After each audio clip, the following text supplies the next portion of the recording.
Hello दोस्तों, तो सीखा एनएम क्लासेस में आपका स्वागत है। तो आज हम दूसरे सब्जेक्ट हेल्थ प्रमोशन के बारे में पढ़ाएंगे।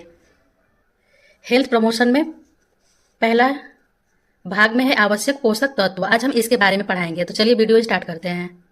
तो चैप्टर 1 है आवश्यक पोषक तत्व। इसमें पहला हेडिंग है भोजन और पोषाहार। भोजन और पोषाहार क्या होता है? तो पोषाहार क्या होता है? आवश्यक पोषक तत्व भोजन से मिलता है। भोजन विभिन्न तत्वों का संयुक्त मिश्रण है जो शरीर को ताप एवं शक्ति प्रदान करता है। हम जो भी खाते हैं उससे शरीर को विभिन्न प्रकार के तत्वों की प्राप्ति होती है। जैसे हम जो भी भोजन करते हैं उसमें विभिन्न प्रकार के तत्व, बहुत सारे कार्बोहाइड्रेट हुए, वसा हुआ, प्रोटीन हुआ, हर एक जो पांचों पोषक तत्व है वो सब की प्राप्ति होती है। जिस प्रकार अगर हम लोग गाड़ी चला रहे हैं तो उसके लिए ईंधन की जरूरत पड़ती है। ईंधन में हम लोग उसको तेल डालेंगे तभी वो चलेगा। उसी प्रकार हमारा शरीर है, अगर इसमें आदि को चलाने के लिए भी हम लोग को भोजन की जरूरत पड़ती है। तो भोजन में बहुत सारे पोषक तत्व होते हैं। हेडिंग है पोषण का वर्गीकरण। तो मनुष्य के शरीर को कुशलतापूर्वक संचालित करने के लिए मुख्यतः 3 प्रकार के भोजन की आवश्यकता पड़ती है। तो पहला है ऊर्जा प्रदान करने वाला भोजन, जो हमारे शरीर को ऊर्जा प्रदान करता हो। दूसरा है शरीर के विकास करने वाला भोजन, जो हमारे शरीर में विकास प्रदान करता हो, वो वाला भोजन। अगला है शरीर को सुरक्षा प्रदान करने वाला भोजन। तो ये क्या है? तीन प्रकार के भोजन की आवश्यकता पड़ती है। तो इसमें तो पहला है ऊर्जा प्रदान करने वाला भोजन। इस प्रकार का भोजन सेवन करने से शरीर में शक्ति की प्राप्ति होती है। इस प्रकार के भोजन में श्वेतसार और चर्बी पाई जाती है। श्वेतसार कार्बोहाइड्रेट और चर्बी वसा। इसमें क्या ये जो दोनों पोषक तत्व हैं, अगर इसका हम लोग सेवन करेंगे तो वो लोग क्या होगा, ऊर्जा हमारे शरीर को तुरंत मिलता है। अगर हम चावल खाते हैं तो एनर्जी तुरंत आ जाता है। अगर कोई फास्टिंग किया रहता है सुबह में, उसको अगर फल फूल लोग खाते हैं तो एनर्जी उतना नहीं आता है। वही चावल खा लेते हैं तो एनर्जी तुरंत आ जाता है। वो लोग को लगता है नहीं कि अगले दिन हम फास्टिंग किए थे। अगर वही सुबह फल खाते हैं तो भी वो एनर्जी नहीं आता है जितना श्वेत कार्बोहाइड्रेट का सेवन करने से एनर्जी आता है। अगला है शरीर के विकास करने वाला भोजन, जो हमारे शरीर को विकास प्रदान करता है। तो इस प्रकार का भोजन शरीर के पूरे विकास में काफी सहायक होता है। इस प्रकार का भोजन मुख्य रूप से प्रोटीन से प्राप्त होता है। ये जो हमारे शरीर को विकास प्रदान करता है तो प्रोटीन से प्राप्त होता है। तीसरा है शरीर को सुरक्षा प्रदान करने वाला भोजन। इस प्रकार का भोजन शरीर को बाहरी आघातों से सुरक्षा प्रदान करता है। कौन कौन से हैं? प्रोटीन, विटामिन और खनिज, ये सब पदार्थों से प्राप्त होता है। विटामिन, खनिज, ये जो है हमारे शरीर को सुरक्षा प्रदान करने वाले पोषक तत्व हैं। जैसे अगला पॉइंट है निम्न पोषक तत्व विद्यमान होते हैं। जो भोजन में पोषक तत्व विद्यमान होते हैं वो क्या है? निम्न है। जैसे श्वेतसार, विटामिन, खनिज, वसा, प्रोटीन, इसको प्रोटीन, फैट, खनिज, मिनरल्स, विटामिन, कार्बोहाइड्रेट, ये पांचों क्या है? ये भोजन में पाए जाने वाले पोषक तत्व हैं। तो है आवश्यक पोषक तत्व। आवश्यक पोषक तत्व 3 है। शरीर को शक्ति प्रदान करने वाले पोषक तत्व, शरीर का विकास करने वाले पोषक तत्व, फिर अगला है शरीर को सुरक्षा प्रदान करने वाले पोषक तत्व। तो जो शरीर को शक्ति प्रदान करते हैं या ऊर्जा प्रदान करते हैं वो कौन थे? कार्बोहाइड्रेट और वसा या श्वेतसार। शरीर के विकास करने वाले पोषक तत्व में आगे सिर्फ प्रोटीन, जो हमारे शरीर को विकास प्रदान करता है, डेवलपमेंट। तीसरा है शरीर को सुरक्षा प्रदान करने वाले पोषक तत्व। इसमें आएंगे प्रोटीन भी आएगा, विटामिन भी आएगा और खनिज भी आएगा। तो इसके स्रोत क्या क्या हैं? तो कार्बोहाइड्रेट या श्वेतसार जो है इसके स्रोत हैं अनाज हुआ, कंदमूल हुआ, चीनी आदि। वसा में तेल, घी, मक्खन, चना, बादाम, नारियल आदि। प्रोटीन में क्या क्या इसके स्रोत हैं प्रोटीन के? तो मांस, मछली, अंडा, दूध, अनाज, सोयाबीन आदि, ये प्रोटीन के स्रोत हैं। विटामिन को 2 भागों में बांटा गया, एक जल में, एक वसा में। तो ये ए, बी, सी और ये जो ये संबंधित, ये सारे क्या है? विटामिन हैं। फिर खनिज लवण में आ जाएगा सोडियम, आयरन, फास्फोरस, आयोडीन आदि। अगला हेडिंग है भोजन व पोषक तत्व से लाभ। इससे क्या लाभ है? तो शरीर को शक्ति प्रदान करता है, शरीर की गर्मी को बनाए रखता है, शरीर के विकास के लिए नई कोशिकाओं का निर्माण करता है। जो भी हम लोग भोजन करते हैं, ये पोषक तत्व, ये सब के लाभ क्या है? तो हमारे शरीर में शक्ति प्रदान करेगा, हमारे शरीर के अंदर गर्मी बनाएगा और कोशिकाओं के भी निर्माण में क्या करते हैं? सहायक होते हैं।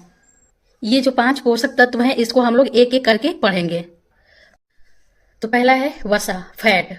वसा मनुष्य के लिए एक प्रमुख भोजन का भाग है जो कार्बन, हाइड्रोजन और ऑक्सीजन का रासायनिक सहयोग है। ये कार्बन क्या होता है? ये हमारे शरीर के हिस्से में, हर हिस्से में पाया जाता है, जैसे कोशिकाओं या प्रोटीन हुआ और या डीएनए का मुख्य हिस्सा होता है ये कार्बन जो होता है। हाइड्रोजन में हो गया हमारे शरीर में ज्यादातर कामों में मदद करता है, जैसे हमारे शरीर को ऊर्जा प्रदान करता है, ये हमारे शरीर में हाइड्रोजन जो होता है। फिर ऑक्सीजन हुआ, सांस लेने के जरिए से जो मिलता है, जो हमारे शरीर को ऊर्जा बनाने का काम आता है, वो हाइड्रोजन हुआ। ये लोग का क्या? एक रासायनिक सहयोग, एक मिलाव है तीनों का। ये वसा का परिभाषा है। इसके स्रोत हो गए। अब इसके स्रोत मावेशी वर्ग और पौधा वर्ग। मावेशी में होता है पशु के स्रोत के माध्यम से, जैसे हम लोग मीट खाते हैं या फिर दूध हुआ जो पशु के द्वारा प्राप्त हो या फिर पशु खाते हैं लोग, जिसमें मक्खन आ गया, तेल, मछली, घी, अंडा आदि। पौधा वर्ग में आ जाएगा चना, बादाम, सरसों तेल, नारियल आदि। इसकी आवश्यकता प्रतिदिन कितना लेना चाहिए एक स्वस्थ व्यक्ति को? 10 से 20 ग्राम प्रतिदिन। अगला हेडिंग है कार्य। वसा के क्या क्या कार्य हैं? तो पहला पॉइंट है, यह शरीर को आवश्यक फैटी एसिड प्रदान करता है। जो वसा है इसका कार्य में क्या है? ये शरीर में आवश्यक फैटी एसिड मतलब वसा अम्ल को प्रदान करता है। अगला पॉइंट है, यह वसा में घुलनशील विटामिन ए, डी, के, ई के लिए वहन का कार्य करती है। जैसे विटामिन जो होते हैं वो जल में भी घुलनशील है और वसा में, तो जो वसा में घुलनशील विटामिन है वो क्या है? ए, डी, के, ई। तो इसका भी क्या है? जो वसा है फैट वो वहन का कार्य करता है।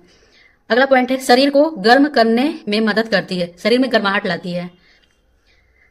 अगला हेडिंग है, अभाव से उत्पन्न रोग। इसके अभाव से क्या हो सकता है? तो त्वचा सूखा और खुरदुरा। जैसे त्वचा में खुरदुरापन आ जाएगा, ज्यादातर ठंड के दिन में देखने को मिलता है कि जिसके मतलब वो त्वचा पे एकदम खुरदुरा सा एकदम रूखा सूखा लगना, जिसको लोग बोलते हैं कि जिनका ऑयली त्वचा रहता है उनको नहीं होता है।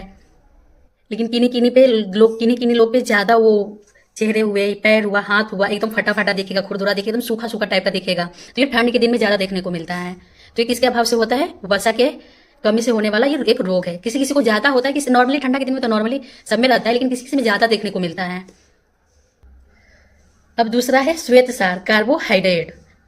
यह कार्बनिक यौगिक कार्बन, हाइड्रोजन एवं ऑक्सीजन का संयोग है। यह शरीर को शक्ति प्रदान करने के लिए सबसे सरल एवं सस्ता स्रोत है, जो हमारे शरीर को शक्ति प्रदान करता है। तो कार्बन के बारे में बताए ही थे कि कार्बन का कार्य क्या है, वो हमारे शरीर में कैसे कार्य करता है, कहाँ पे पाया जाता है। तो ये कोशिकाओं, प्रोटीन और डीएनए का एक मुख्य हिस्सा होता है। हाइड्रोजन भी जो पानी का हिस्सा होता है हमारे शरीर में, ज्यादातर कामों में मदद करता है, ये हाइड्रोजन हुआ। फिर ऑक्सीजन हम जो भी सांस के माध्यम सांस लेते हैं उसके जरिए जो भी ऊर्जा प्राप्त होती है। तो ये क्या है? ये तीनों का एक संयोग मिश्रण है और ये हमारे शरीर को शक्ति भी प्रदान करता है और ये सरल और सस्ता स्रोत भी है। इसके स्रोत क्या आ सकते हैं कार्बोहाइड्रेट में?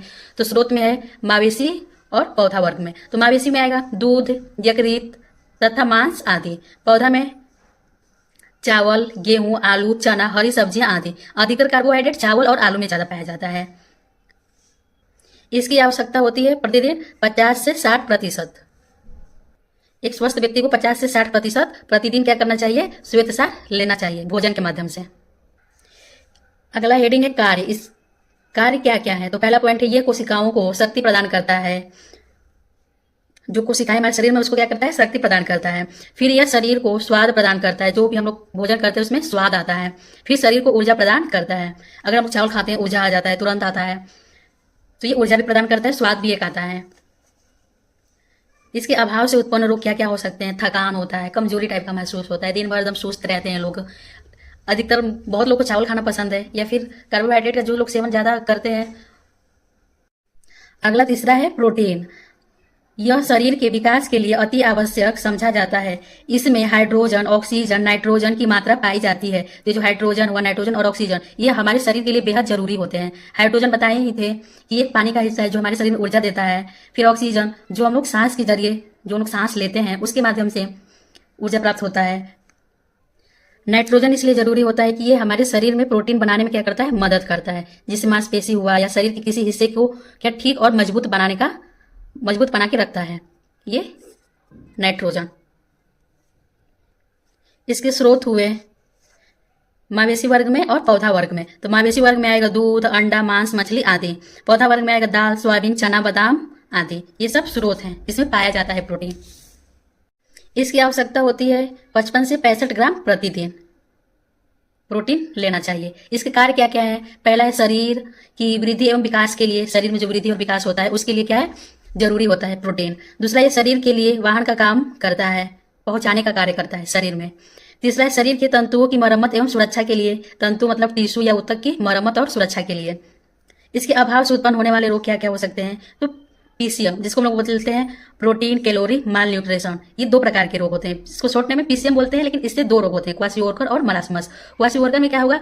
जो भी बच्चा है उसका शरीर फूल जाएगा, एकदम अपने समय उम्र के अनुसार वो ज्यादा हेल्दी लगेगा, शरीर एकदम फुला रहेगा, स्वेलिंग आ जाती है जिसको हम लोग बोलते हैं सूज जाना। और मरासमस में क्या होगा कि बच्चा एकदम सूख जाएगा, मसल्स एकदम सूखते चले जाएंगे, एकदम पतला हड्डी दिखने लगेगा, तो वो मरासमस रोग होता है।